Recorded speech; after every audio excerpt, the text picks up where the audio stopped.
What do you think are some of the attributes or qualities that make an effective leader? Like, I think one of the most important foundational characteristics of leadership is curiosity. I have to be firmly ensconced in the belief that I have new things that I can try out, that I can gain new skills. so nowadays we can see that lot of leadership qualities or leadership strategies are coming. So how can one can stay updated with all these things?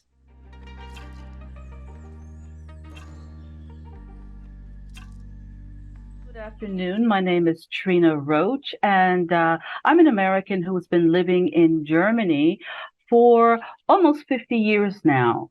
At present, I am working as a leadership coach, a workshop facilitator, and I'm also a certified insights practitioner. I spent 25 years of my career working in marketing and advertising. After handling some major brands for one of Germany's top three ad agencies, I became responsible as head of human resources development Middle Europe for basically training up people, for basically making sure that people were at a level with their skills and functions that they could service clients and their brands adequately. This extended not only within Germany or the German speaking realm, but towards the end, I was working throughout Middle Europe, traveling from Poland to Russia to Bulgaria, etc. One thing I noticed, however, that a lot of emphasis was placed on people's functional skills and not a lot was placed on their personal development. And I realized that that was a niche for me. I always said that, you know, putting out all of this knowledge without taking the effort to actually prepare the ground was like throwing out heirloom seeds onto asphalt.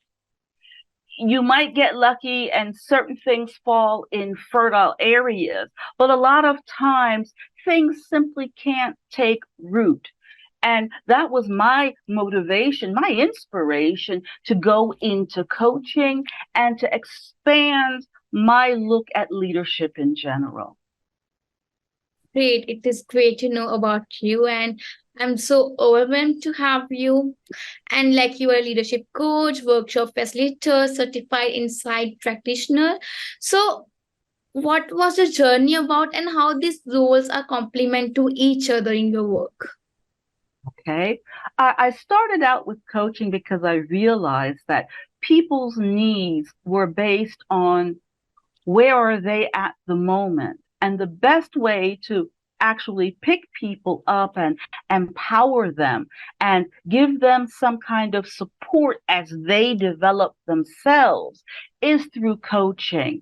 And because I was working with a lot of young and soon to be leaders, that simply became my forte. And obviously, things don't occur within a vacuum. And that's where the workshop facilitation really played a major role. Uh, Part of what's happening to you as a leader is internal, but the rest of it is all about your external impact. How do I interact with people? How do I show up in certain situations? And within my scope of work, that included everything from presentation coaching to coaching in some of the soft skills that are really, really fundamental to be an effective leader.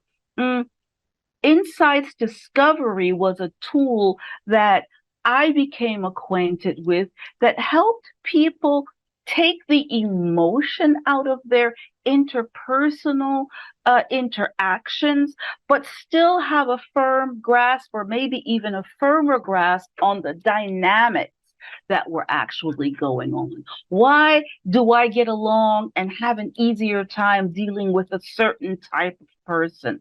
How do I react to being under stress? And above all, what can I do to alleviate the situation, be it my personal situations of stress or be it tougher negotiations or interactions with people within my team, with clients, with my superiors, etc. Great, great.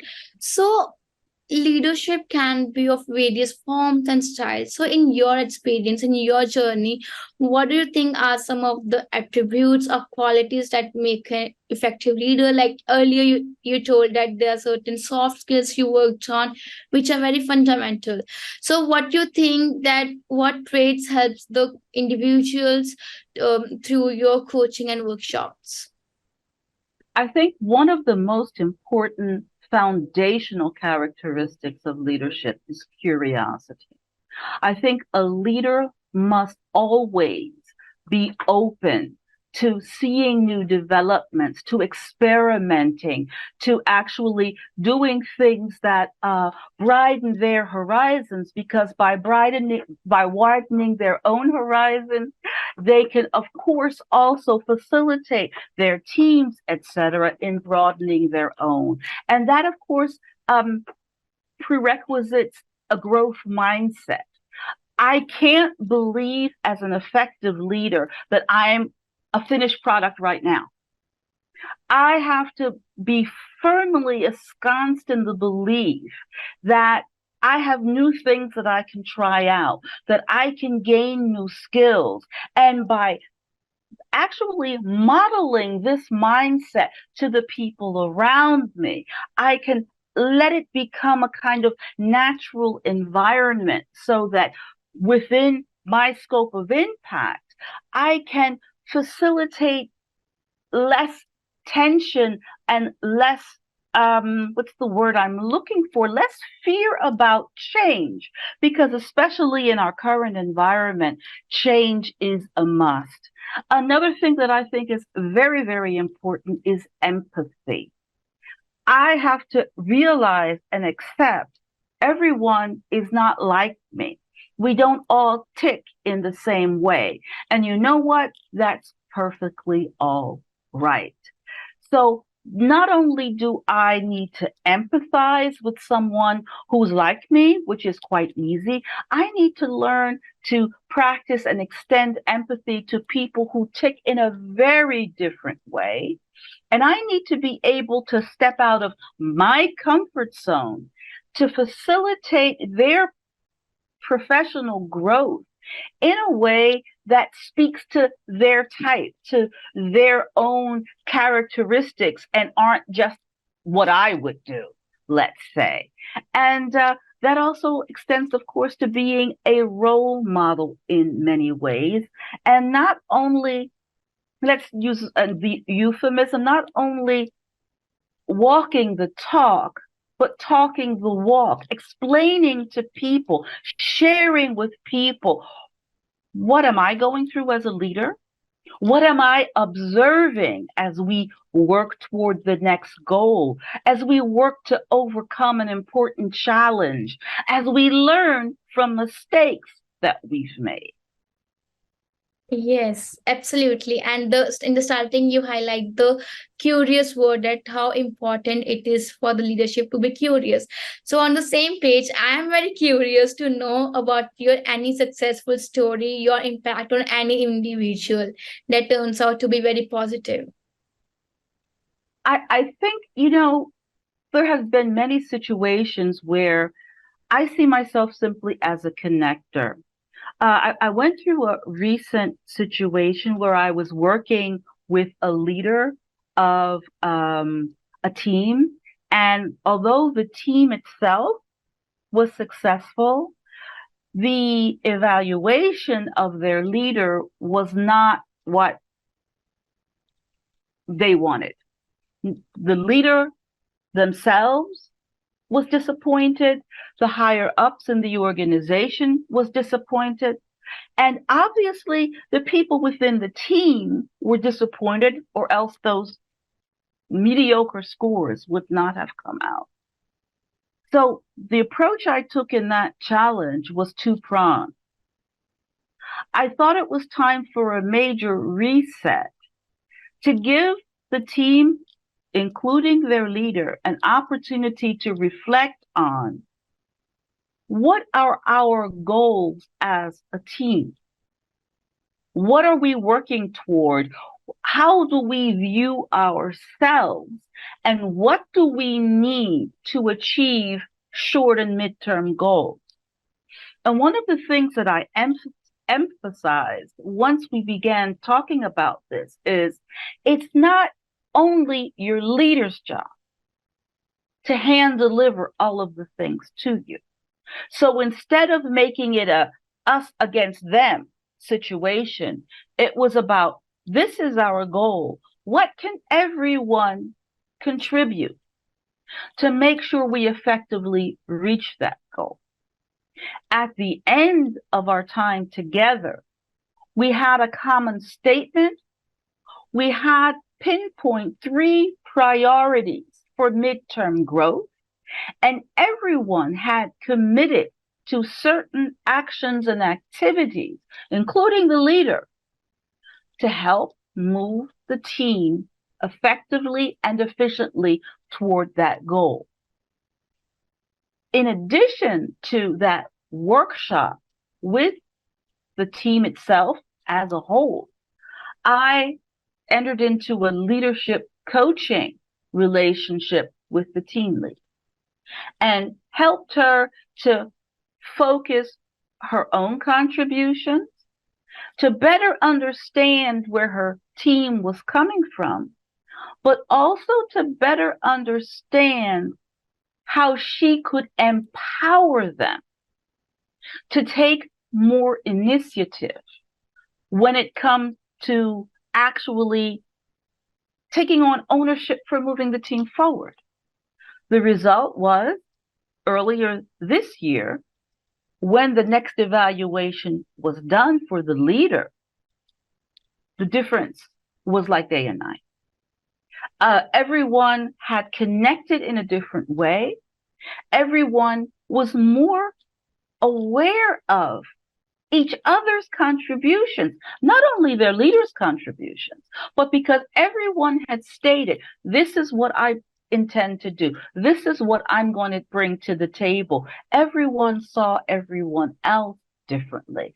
So we took it from being a situation where potentially someone could have thought, again, us against them, to it being us against our goal, us against our obstacles, us together as a team moving forward, synchronized Yes. to reach something we intend to reach.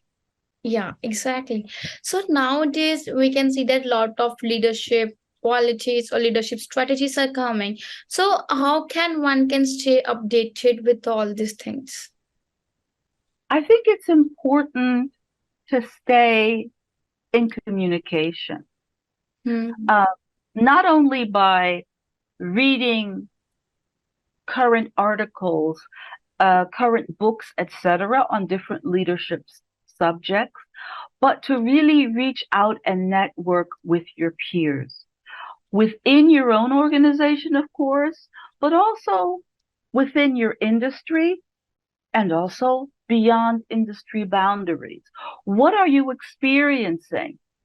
For example, during the pandemic, when you weren't just automatically rubbing shoulders with people, there weren't those conversations around the coffee pot or around the water, the cooler, where you really had to focus on consciously reaching out and consciously thinking about how do I effectively lead from a distance? Those were some very, very fruitful conversations. And although there's never a point where, okay, I can check this off because I've got it all, I think it's really important to keep up that conscious, proactive outreach. And again, stay curious, because if you don't stay curious, you won't be motivated to ask questions, to say, well, how would you have handled that situation? Or what are some challenges that you are currently facing? Mm-hmm. Um, so that you can share, well, this is how I experienced something similar. This is what I did under those circumstances. These are the results I achieved. This is what I would have done differently. Yes. And those are the same kind of questions, of course, you should be asking your counterpart. Yes, got it, got it. So yeah, thanks. That's all from my side, Trina. Thank you so much for being a part of this show and to share all these valuable insights. Because nowadays we all need, especially after the pandemic, we all need all these types of messages and things. So thank you so much for being a part of this show. It was great to have you. Thank you again for inviting me, and I hope that your listeners and your viewers have the opportunity to be inspired by something that I said today, and Yes, they that will. it'll spark their curiosity and, yeah, make them reach out to other people within their field. Yes, they will. Thank you so much. Okay.